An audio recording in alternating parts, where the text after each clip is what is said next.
स्वागत है आप सभी का आईसीजी स्टार एजुकेशन के ऑनलाइन क्लास में।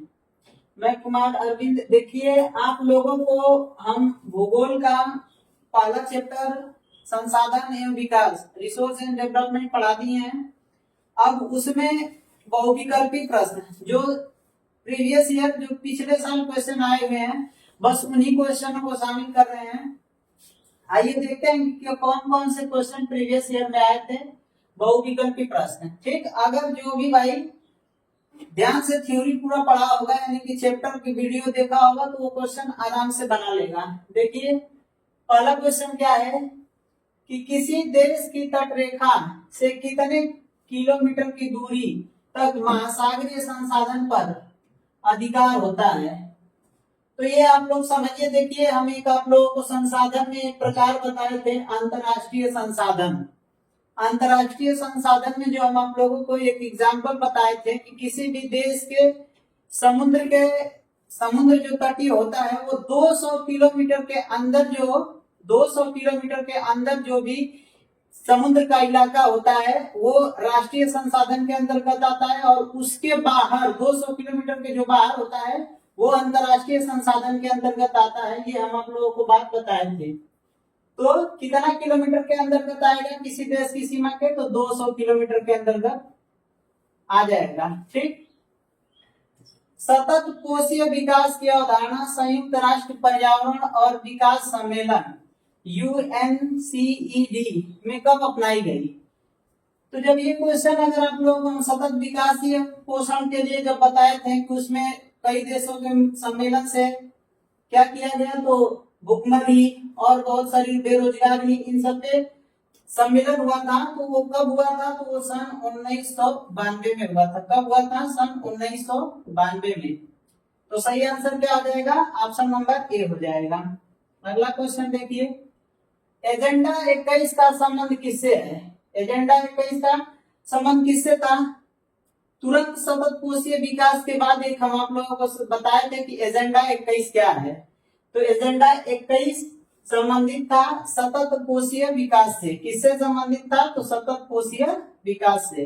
तो सही आंसर क्या हो जाएगा, ऑप्शन नंबर डी हमारा सही आंसर हो जाएगा। एजेंडा 21 अलग उसमें वीडियो पड़ी हुई है, आप लोग देखेंगे तो समझ में आ जाएगा। अगला क्वेश्चन देखिए, निम्नलिखित राज्यों में से कौन से राज्य में खनिज और कोयले के प्रचुर भंडार है, ठीक। तो जब संसाधन में जितने भी अलग अलग पढ़े हम लोग के संसाधन किसके किसके पास कहाँ कैसे है, तो जब ये पढ़ रहे थे तो देखिए खनिज और कोयले की जब बात आई थी तो उसमें हम लोग कहे थे कि झारखंड के पास क्या है, सबसे ज्यादा कोयला और खनिज है, ठीक। तो ऑप्शन नंबर बी क्या हो जाएगा, यहाँ ए सी बी है, तो हमारा बी ऑप्शन नंबर सही हो जाएगा। अगले क्वेश्चन को देखिए, भारत के कितने प्रतिशत भौगोलिक क्षेत्र में मैदान है, ठीक। तो कितने प्रतिशत पे मैदान है, तो हम आप लोगों को बताए थे कि कितने प्रतिशत पे मैदान है, कितने प्रतिशत पे पठार है, ठीक, या पठारी भूमि है। तो जब ये पढ़ाए थे तो हम आप लोगों को कहे थे कि ध्यान रखिएगा कि भारत के कितने प्रतिशत भौगोलिक क्षेत्र में मैदान है। तो आप लोगों को बताए थे कि 43% जो भाग है ये भारत के भौगोलिक क्षेत्र पे मैदान है, ठीक, 43%। तो ऑप्शन नंबर बी हमारा सही आंसर हो जाएगा। अगला क्वेश्चन देखिए, भूमि की विशेषताओं में शामिल है। भूमि की विशेषताओं में क्या शामिल है, सीमित क्षेत्र, गतिहीन, अनासवान। तो ये सभी शामिल है, इन सभी को शामिल किया गया है। तो इसका आंसर ऑप्शन नंबर डी हमारा सही आंसर हो जाएगा। अगले क्वेश्चन पे चलिए, कृषि के लिए अनुपलब्ध भूमि के अंतर्गत किसे शामिल किया जाता है। तो कहते हैं कि कृषि के लिए अनुपलब्ध भूमि के अंतर्गत किसे किसे शामिल किया गया है। तो हम इसमें पढ़े थे चारागाह भूमि, परती भूमि, बंजर भूमि, यानी कि ये सभी आंसर हमारा क्या हो जाएगा, सही हो जाएगा। तो जो सही आंसर होगा वो ऑप्शन नंबर डी हमारा सही आंसर हो जाएगा। ये सारे क्वेश्चन प्रीवियस ईयर के हैं, लगभग 2-3 साल लगातार 3-3 साल ये क्वेश्चन आए हुए हैं। तो इन क्वेश्चनों को ध्यान से देख लीजिएगा। भारत में शुद्ध बोए गए क्षेत्र का प्रतिशत निम्नलिखित राज्यों में किसमें सबसे अधिक है। तो सबसे अधिक जो है वो पंजाब में है। किसमें है? सबसे अधिक पंजाब राज्य में है। जो शुद्ध बोए गए क्षेत्र का प्रतिशत है सबसे अधिक पंजाब में, यानी कि ऑप्शन नंबर बी हमारा क्या हो जाएगा? सही आंसर हो जाएगा। अगला देखिए, निम्नलिखित में से किसकी अवधि अधिक मात्रा जलोढ़ मृदा में पाई जाती है? तो जलोढ़ मृदा में क्या क्या पाया जाता है? जलोढ़ मृदा किन किन तत्वों से भरपूर होता है? तो आप लोगों को बताए थे कि पोटेशियम, फास्फोरस, चूना, ये सब। तो इसमें सभी ऑप्शन सही हो जाएंगे, यानी कि फास्फोर, पोटास, चूना और फास्फोरस ये सभी क्या पाए जाते हैं? तो जलोढ़ मृदा में पाए जाते हैं, यानी कि ऑप्शन नंबर डी हमारा क्या हो जाएगा? सही आंसर हो जाएगा। ठीक, अगले क्वेश्चन पे चलिए। अगला क्वेश्चन देखिए, निम्न में से कौन प्राकृतिक उपहार है? तो जब हम लोग पढ़े थे, देखिए इसमें तो ऐसे ही समझ में आ जाएगा, श्रम नहीं, भूमि। भूमि क्या है? प्राकृतिक उपहार है, पूंजी नहीं, संगठन नहीं। और जब हम लोग भूमि संसाधन पढ़े तो सबसे पहला शब्द यही था कि प्राकृतिक का उपहार है। भूमि प्राकृतिक का उपहार है, ये पहली ही लाइन भूमि संसाधन में हम लोग पढ़े थे कि प्राकृतिक का उपहार भूमि है। भूमि संसाधन क्या है? प्राकृतिक का उपहार है। तो जो सही हमारा आंसर हो जाएगा वो ऑप्शन नंबर बी यानी कि भूमि हो जाएगा। अब अगला देखिए, भारत में वन भूमि का प्रतिशत क्या है? वन भूमि का प्रतिशत क्या है? ठीक, यानी कि भारत के भौगोलिक क्षेत्र में कितना वन होना चाहिए और कितना वन है।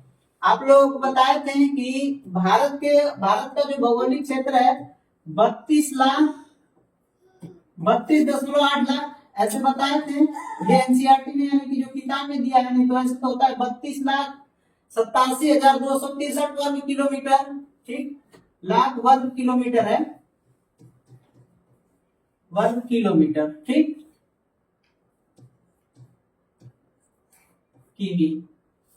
तो कितने भाग पर है? अगर भारत का इतना भौगोलिक क्षेत्रफल है तो इसके कितने भाग पे वन होना चाहिए? तो वन इस पे होना चाहिए था 33%, लेकिन वर्तमान में कितने भाग पे वन है? जो वन भूमि है वो कितना है? तो 21.4% वन है, जो कि 33% से बहुत कम है। तो आप लोग बताए थे कि भारत के भौगोलिक क्षेत्रफल के आधार पे वनों की क्या है? वन भूमि बहुत कम है। ठीक, तो सही आंसर इसका अभी जो है वो 21.4% सही आंसर है। अगला क्वेश्चन देखिए, जलोढ़ मृदा पाई जाती है। जलोढ़ मृदा कहाँ पाई जाती है? जलोढ़ मृदा को हम बहुत अच्छे तरह से पढ़े हैं। तो क्या ये पर्वतीय क्षेत्रों में पाई जाती है? नहीं। पठारी क्षेत्रों में नहीं, रेगिस्तानी क्षेत्रों में नहीं। जलोढ़ मृदा कहाँ पाई जाती है? तो मैदानी क्षेत्रों में। कहाँ पे? तो मैदानी क्षेत्रों में जलोढ़ मृदा पाई जाती है। तो ऑप्शन नंबर बी हमारा सही आंसर हो जाएगा। लाल पीली मिट्टी पाई जाती है। तो बताया थे कि लाल और पीली मिट्टी कहाँ पाई जाती है? तो दक्कन के पठार में नहीं, दक्कन के पठार में नहीं पाई जाती है, मालवा प्रदेश में पाई जाती है। कहाँ पाई जाती है? मालवा प्रदेश। तो ब्रह्मपुत्र और थार रेगिस्तान ये सब गलत आंसर हो जाएगा, यानी कि लाल मिट्टी या पीली मिट्टी कहाँ पाई जाती है? तो मालवा प्रदेश में। ठीक, आगे चलिए अगला क्वेश्चन देखिए, भारत की सर्वाधिक उपजाऊ मृदा है।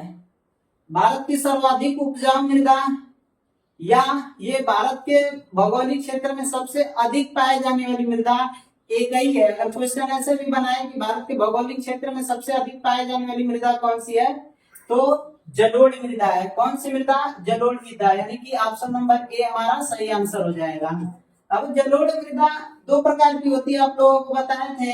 एक होती है बांगर और दूसरी होती है खादर। जो खादर भूमि होती है वो नई जलोढ़ मृदा होती है, और वो क्या होती है? जलोढ़ मृदा में अधिक उपजाऊ मृदा होती है। यानी कि खादर और बांगर में भी क्या होती है? खादर जो मृदा होती है वो अधिक उपजाऊ मृदा होती है। ठीक, आगे चलिए अगला क्वेश्चन देखते हैं, जलोढ़ मृदा का निर्माण होता है ज्वालामुखी विस्फोट से, नहीं ग्लेशियर से, ज्वालामुखी नदियों, ज्वालामुखी विस्फोट से। इसी ऑप्शन को 2 बार दे दिया है। नहीं, जलोढ़ मृदा का निर्माण कैसे होता है? नदियों से। आप लोगों को बताए थे कि जब नदियां अपने उद्गम स्तर से जब चलती हैं तो वो कटाव करते हुए चलती हैं, अपने किनारों से बहुत सारे अवक्षेपों को लेकर के आगे बढ़ती हैं, और उन्हीं अवक्षेपों को क्या करती हैं, तो मैदानी इलाके में ला करके जब छोड़ती हैं उसको, तो वो जलोढ़ मृदा का निर्माण होता है। और यही मृदा भारत में सबसे बड़ा मैदान निर्माण करता है, जो उत्तर का मैदान कहलाता है। इसमें सिंधु, गंगा और ब्रह्मपुत्र नदियों के अवक्षेप से क्या बनता है, यानी कि जो कूड़ा करकट लाके छोड़ती है उससे ही ये जलोढ़ मैदान का निर्माण होता है, जलोढ़ मृदा का या उत्तर के मैदान का निर्माण होता है। तो यहाँ समझ लीजिए जलोढ़ मृदा कैसे बनती है, तो नदियों से बनती है। ठीक, अगला क्वेश्चन देखिए, काली मृदा का निर्माण होता है। काली मृदा के बारे में आप लोग बताए थे कि काली मृदा का निर्माण कैसे होता है। अगर नहीं बताया थे तो यहाँ समझ लीजिए कि काली मृदा बहुत महीन कणों से बनती है। काली मृदा को रेगुर भी कहा जाता है। कपास की अच्छी खेती होने के कारण इसे काली कपासी मृदा भी कहा जाता है। तो ये सब बातें इसके काली मृदा के बारे में बताया गया था। ये जल धारण करने में बहुत अधिक सहायक होती है, ये जल धारण बहुत अधिक करती है। तो इसका निर्माण कैसे होता है, तो जो काली मृदा का निर्माण होता है ना, ये होता है ज्वालामुखी विस्फोटों से। ठीक, जो ज्वालामुखी विस्फोट होते हैं उन्हीं के राख, कूड़े करकट सब मिल करके क्या करते हैं, तो काली मृदा का निर्माण करते हैं, जो कि बहुत महीन कण होते हैं, बहुत महीन मृत्तिकाओं से बने होते हैं। ठीक, तो ये बात आप लोग ध्यान रख लीजिएगा। ये सारे क्वेश्चन क्या है, प्रीवियस ईयर में आए हुए हैं। निम्नलिखित में से कौन सी मृदा कपास उत्पादन के लिए सर्वाधिक उपयुक्त है। ठीक, तो पिछले क्वेश्चन में इसका तो आप लोगों को आंसर बता दिए कि कपास उत्पादन के लिए जो सबसे बेस्ट मृदा होती है, मिट्टी होती है, जो सॉइल होती है, वो कपास काली मिट्टी होती है, जिसे रेगुर या अधिक कपास उत्पादन होने के कारण इसे काली कपासी मृदा भी कहा जाता है। तो इसका क्या आंसर हो जाएगा, ऑप्शन नंबर सी हमारा सही आंसर हो जाएगा, काली मृदा। कौन सी मृदा, काली मृदा। ठीक, कपास की खेती के लिए सबसे उपयुक्त मृदा कौन सी है, तो काली मृदा। ठीक, निम्नलिखित में से कौन सी मृदा चाय की खेती के लिए उपयुक्त है। चाय की खेती के लिए कौन सी मृदा उपयुक्त है, तो आप लोगों को बताए थे कि देखिए जो पहाड़ी मृदा होती है उस पे क्या किया जाता है, तो उस पे चाय की खेती, कॉफी की खेती और कुनैन की खेती की जाती है। और तो हमारा आंसर इसका क्या हो जाएगा, पर्वतीय मृदा। इस मृदा में, पर्वतीय मृदा में बताए थे कि चाय की खेती और कॉफी की खेती और कुनैन की खेती। अब कुनैन क्या होता है, तो ये भी आप लोग को बताए थे कि ये वृक्ष होता है और इस वृक्ष से मलेरिया जब बीमारी होता है तो उसके छाल से दवा बनाया जाता है। तो ये सब इंपॉर्टेंट क्वेश्चन थे। इसका सही आंसर ऑप्शन नंबर ए, पर्वतीय मृदा हो जाएगा। तो ये सारे प्रीवियस ईयर के क्वेश्चन थे और हमने ये सारे कंप्लीट किए। अगर वीडियो अच्छा लगा है तो वीडियो को शेयर करें, जो चैनल पे नए आए हैं वो चैनल को सब्सक्राइब करें। धन्यवाद।